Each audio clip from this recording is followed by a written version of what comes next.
اور اسی طرح آپ علیہ السلام کا جو جوان سن ہے اس کی تعریف حضرت جابر بن سمرہ رضی اللہ تعالیٰ عنہ نے کی، فرمایا کہ رأیت رسول اللہ صلی اللہ علیہ وسلم حلۃ حمراء، میں نے امام الانبیاء علیہ السلام کو ایک رات دیکھا، آپ علیہ السلام اپنے اوپر سرخ چادر لیے ہوئے تھے، فرمایا 14ویں رات تھی، امام الانبیاء علیہ السلام مسجد نبوی میں تشریف فرما رہے تھے، مسجد نبوی کی زمین تھی، امام الانبیاء کی چمکدار زمین تھی، سوانی رات تھی، امام الانبیاء علیہ السلام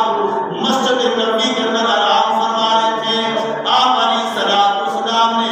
اپنے اوپر سرخ چادر لی ہوئی تھی، امام الانبیاء کا چہرہ انور آسمان کی طرف تھا۔ حضرت جابر فرماتے ہیں میں کبھی چاند کی طرف دیکھتا ہوں، کبھی امام الانبیاء کے چہرے کی طرف دیکھتا ہوں، جو آسمان کا چاند تھا وہ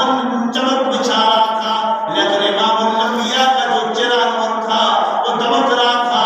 آپ علیہ السلام کے چہرے انور سے شعاعیں نکل رہی تھی، وہ بھی چمک والا تھا، یہ بھی چمک والا تھا، وہ بھی حسین تھا، یہ بھی حسین تھا، وہ بھی روشنی دینے والا تھا، یہ بھی روشنی دینے والا تھا۔ آخر میرے ضمیر نے فیصلہ کیا آپ علیہ السلام چاند سے کئی گنا زیادہ خوبصورت ہیں، چاند سے تشبیہ دینا یہ کہاں کا انصاف ہے، چاند کے منہ میں پرچھایا میرے مدنی کا چہرہ صاف ہے۔ اللہ تبارک و تعالیٰ نے اپنے حبیب کو اس طرح بنایا، اس طرح احسن اور اجمل بنایا، اس جیسا آپ علیہ السلام کے علاوہ کسی کو نہیں بنایا، کیونکہ اللہ تبارک و تعالیٰ نے فرمایا کہ میں نے ان کے اوپر بہت بڑا احسان کیا ہے، ان کو ہر طرح کی نعمتیں عطا کی ہیں، لیکن اللہ تبارک و تعالیٰ نے کبھی احسان نہیں جتایا۔ اللہ تبارک و تعالیٰ نے انسان کو زبان دی، آنکھیں دی، پاؤں دیے، چلنے کے لیے دیے اور صحت و تندرستی عطا فرمائی، اللہ تبارک و تعالیٰ نے کبھی بھی احسان نہیں جتایا۔ اللہ تبارک و تعالیٰ نے فرمایا لقد من اللہ علی المؤمنین اذ بعث فیہم رسولا، میں نے نبی علیہ السلام کی امت پر، ایمان والوں پر بہت بڑا احسان کیا ہے کہ اپنا حبیب جو ہے، اپنا جو محبوب ہے، میں نے وہ آپ کے حوالے کیا ہے۔ اللہ تبارک و تعالیٰ کے پاس امور کو اللہ تبارک و تعالیٰ نے جب امت کے حوالے کیا ہے تو انسان کا تقاضا یہ ہے، ادب کا تقاضا یہ ہے، محبت کا تقاضا یہ ہے، اور جو نبی علیہ السلام احکامات لے کر آئے ہیں، جو نبی علیہ السلام شریعت لے کر آئے ہیں، اسی شریعت کے مطابق، اس کے احکامات کے مطابق زندگی گزاری جائے۔ آپ بندہ نماز پڑھتا ہے، قرآن کی تلاوت کرتا ہے، نماز اللہ قبول کرے یا نہ کرے اس کی مرضی ہے، قرآن پاک پڑھتا ہے قبول کرے یا نہ کرے اس کی مرضی ہے۔ حدیث میں آتا ہے، مشکات شریف جلد اول کی حدیث ہے، المسلم من سلم المسلمون من لسانہ و یدہ، آپ علیہ السلام کا جو میلاد ہے اس میلاد کا مقصد اس حدیث کے اندر ہے، المسلم من سلم المسلمون من لسانہ و یدہ، کامل مسلمان وہ ہوتا ہے جس کی زبان سے،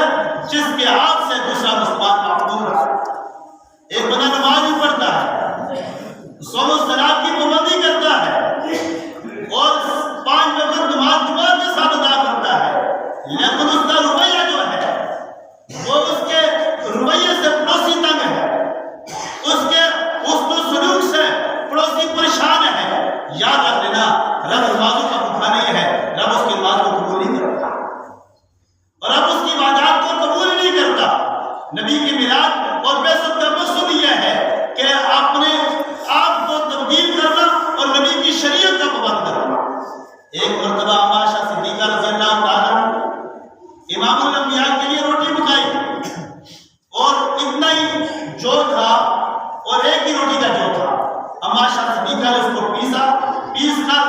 امام الانبیاء کے لیے روٹی بنائی۔ جب روٹی بنائی گئی، روٹی رکھی پکا کر، پڑوسی کی بکریاں کھا کر چلی گئی۔ نبی علیہ السلام کی تعلیمات دیکھنا،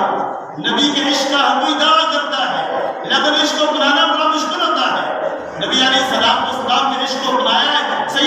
صدیق اکبر نے، عمر بن خطاب رضی اللہ تعالیٰ نے بنایا ہے، عثمان بن عفان کو بنایا ہے، علی المرتضیٰ نے بنایا ہے، حسن و حسین نے بنایا ہے، تو تبھی جا کر اللہ تبارک و تعالیٰ کے اس اسلام کو، اللہ تبارک و تعالیٰ کے پاک محمد کے دین کو ایک تقویت اور قوت عطا ہوئی۔ فرمایا آپ علیہ السلام واپس آئے، آپ نے فرمایا یا عائشہ روٹی ہے یا نہیں؟ فرمایا کہ یا رسول اللہ روٹی تو تھی، میں نے آپ کے لیے پکائی تھی، لیکن پڑوسیوں کی بکری آئی کھا کر چلی گئی، میں جا کر دیکھ کر آتی ہوں، ہو سکتا ہے بکریوں کی عادت ہے آدھی روٹی کھا لیتی ہے آدھی چھوڑ دیتی ہے، تو میں ان سے لے کر آتی روٹی۔ قربان نے امام الانبیاء کی تعلیمات پر آپ علیہ السلام کی وصف پر قربان جائیں۔ آپ علیہ السلام نے فرمایا اے عائشہ میں محمد بھوکا رہ کر گزارا کر سکتا ہوں، لیکن یہ کبھی گزارا نہیں کروں گا، یہ کبھی گزارا نہیں ہو سکتا مجھ سے، میری وجہ سے میرے پڑوسی کو تکلیف ہو ہے۔